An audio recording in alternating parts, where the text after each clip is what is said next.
Titingnan natin kung totoo nga yung sasabi nila. Lagyan natin ng konting suka. Yan.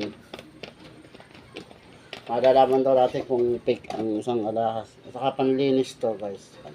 Para malinis sa malinis.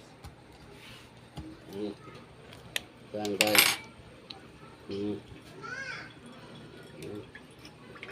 Natin kung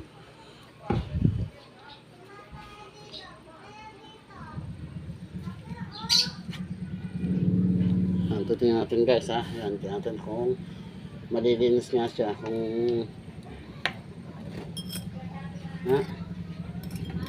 Guys, bumubula.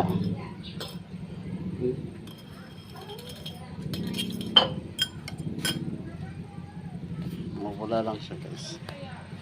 Hintayin natin.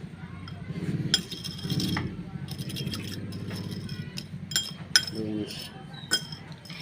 Hindi nyo marami na kasi guys.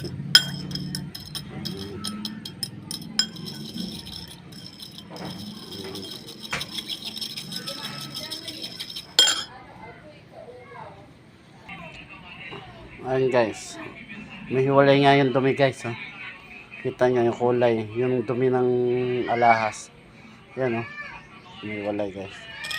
Ano? Kita nyo yung dumi, maalis. Kusang maalis yung dumi. Yan guys. Yan po, napanood natin yan sa TikTok guys. Tingnan natin kung totoo. Yan, naalis nga yung dumi, kusang may hiwalay yun kumukulay